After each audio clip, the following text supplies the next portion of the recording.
이제 본격적으로 한국어 어휘 교육에 들어가도록 하겠습니다. 첫 번째 어휘 교육 방안 중에 단어가 어떻게 만들어졌느냐라고 하는 원리에 의해서 어휘를 가르치는 것을 설명하겠습니다. 먼저 한국어 단어가 형성되는 방법에는 세 가지가 있음을 말씀드립니다. 단일어라고 하는 것은 하나의 단어로 이루어져 있는 것을 이야기를 하고, 파생어라고 하는 것은 앞에 접두사가 붙거나 뒤에 전미사가 붙는 형식, 그 다음에 합성어는 이 단일어가 2개 또는 3개가 합쳐지는 것을 이야기하는 것이지요. 그러면 단일어라고 하는 형태는 여기 있는 실질 형태소라고 하는 것이 바로 렉시칼 미닝을 가진 걸 이야기를 해요. 앞에 페이지로 다시 가보겠습니다. 여기 보면 실질 형태소를 이야기를 하는 건데, 실질 형태소가 하나다라고 했지 않습니까? 하나인 것은 그 의미는 이제 가장 여러분들이 쉽게 어떤 단어의 뜻을 몰랐을 때 찾아보는 방법은 뭐예요? 사전을 찾아보겠지요. 사전에 어떻게 의미가 있느냐. 여기 보면 예를 들어 총각이라고 하는 예를 들고 있습니다. 사전을 찾아보면 뜻풀이가 이렇게 되어 있지만 원래 의미가 어떤 의미 자질이라고 하는 건데, 우리가 지금 여기 꺽쇠표에 들어있는 미혼, 성인, 남성 이런 것들이 이제 의미 자질이에요. 의미 성분인 거예요. 이런 것들이 모여져서 뜻풀이에 이제 사용이 되는데, 이런 것들을 핵심적으로 알아서 의미를 파악을 해야 되는 거예요. 그래서 단일어에 대한 의미 파악을 할 때는 의미 성분 분석에 의해서 한다, 이렇게 할 수가 있겠지요. 그래서 여기 보면 분석의 실내에 이제 총각이라고 하는 단어의 뜻풀이가 사실 미혼과 성인과 남성이라고 하는 의미 성분으로 구성되어 있다, 이렇게 설명을 할 수가 있다는 뜻이에요. 그런데 그래서 여기 보면 명사의 예를 들어놨는데, 노래 다 하나의 뜻이죠. 방, 룸, 시험, 공부, 코, 감기. 이거는 렉시칼 미닝이 하나인 걸 말한다. 동사의 종류나 형용사의 종류도 마찬가지로 뭐 가다, 먹다, 읽다, 예쁘다, 좋다, 이거 다 마찬가지로 하나의 의미를 가진 단어를 단일어라고 한다라고 했어요. 그런데 두 번째 소개하고 있는 파생어는 접두파생어와 전미파생어로 나눌 수 있다고 했는데, 먼저 접두파생어는 접두사가 결합된다. 한국어 특히 여기 보면 무나 허처럼 한자어 이름절 접두사가 붙어서 접두파생어가 되는 경우가 굉장히 생산적으로 많이 있습니다.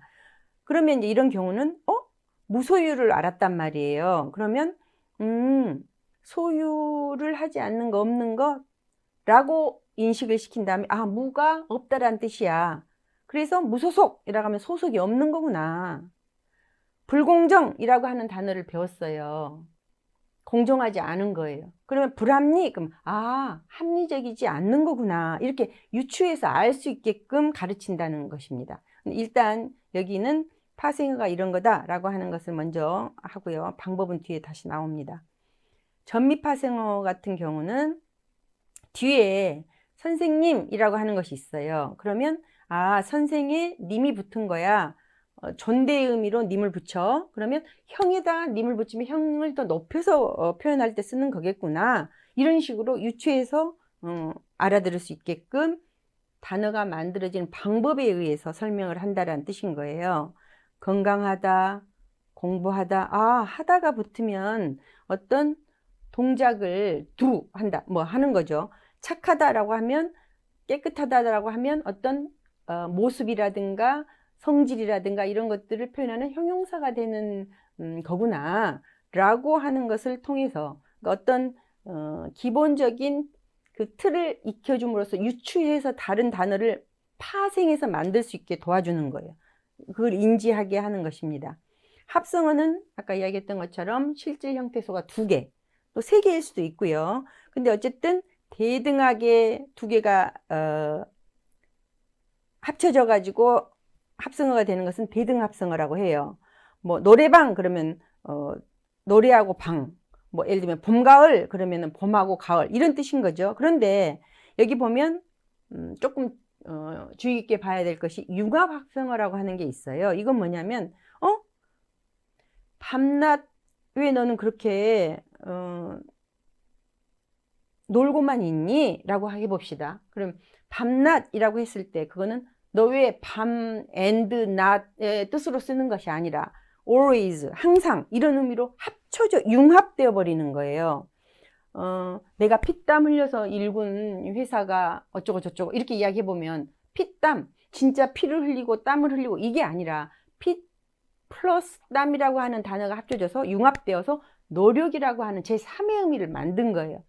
나중에 이제 나오겠지만 맨 마지막에 나와 있는 의미의 결합관계 중에 관용구절이 여기에 해당되는 건데 그게 단어 차원인 경우는 이 융합 합성어가 여기에 해당되는 것인데 아까 얘기했던 것처럼 A 플러스 B가 단어가 결합되어서 만들어졌는데 A, B의 의미가 아니라 C의 의미로 만들어지는 것을 융합 합성어라고 합니다.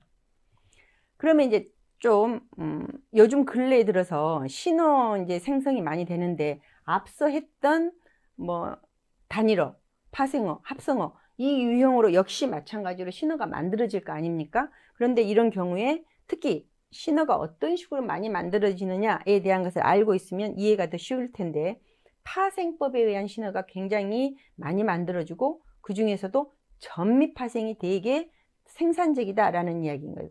더 생산적으로 만들어진다. 여기 예를 들어놨고요. 그 다음에 보면 합성어 같은 경우는 이제 두 단어가 합쳐진 거잖아요. 그런데 그대로 선수 운전자, 벼락 스타 이런 것처럼 선수 플러스 운전자, 벼락 플러스 스타 이렇게 만들어지는 경우도 있지만 라제비처럼 라면하고 수제비에 라면의 면이 어디 가버리고 수제비의 수가 어디로 가버렸어요. 이걸 형태가 일그러졌다, 손상됐다 라고 해서 이렇게 많이 쓰는 형식으로 신어가 많이 만들어지더라.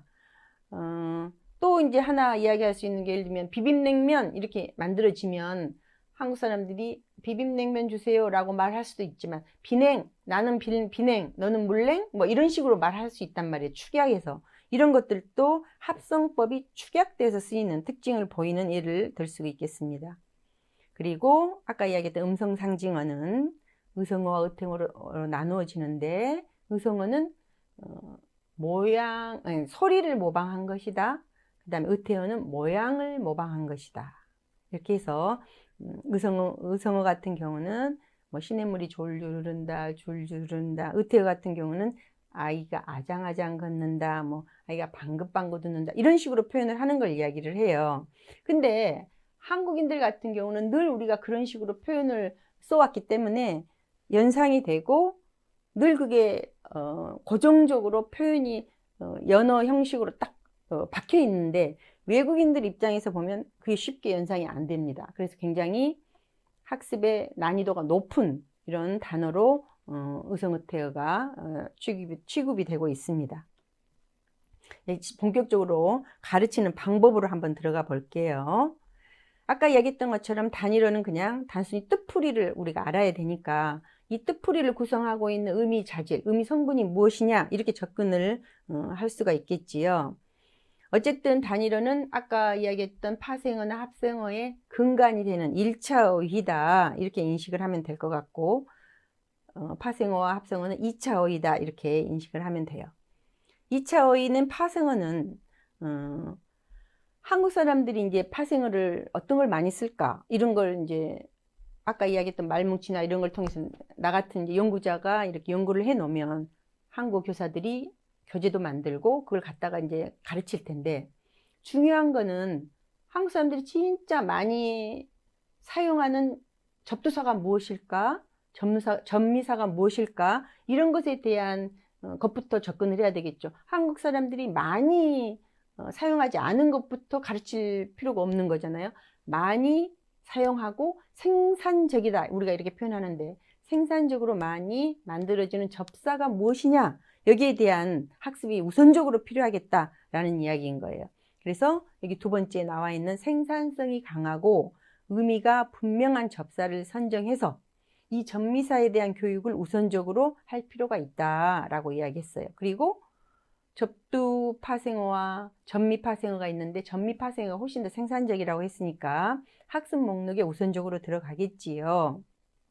어떤 것들이 생산적이냐라고 봤더니 여기 빨간 색깔로 표시해둔 어기에 이가 붙거나 기가 붙거나 적이 붙거나 화가 붙거나 이런 것들로 만들어진 파생 명사. 그 다음에 아까 했던 공부하다 저기 운동하다 이런 것처럼 하다가 붙고 되다가 붙고 이런 접사가 붙은 파생 동사 이런 것들이 굉장히 생산적이다. 이런 것들을 우선적으로 초급부터 이제 가르친다 이런 것이 되겠어요. 그리고 이제 어종에 의해서도 구분을 할 텐데 이거 뒤에서 보도록 하겠습니다. 방금 이야기했던 것들의 예시인데요. 자다라고 하는 동사가 있어요. 그러면 여기 이라고 하는 명사, 파생, 전미사가 붙어서 잠이라고 하는 파생어가 만들어지는 거예요. 공부라고 하는 명사가 있어요. 여기에 아까 굉장히 생산적인 전미사 하다가 붙어서 공부하다 이렇게 만들어진다는 뜻이죠. 깨끗하다, 착하다.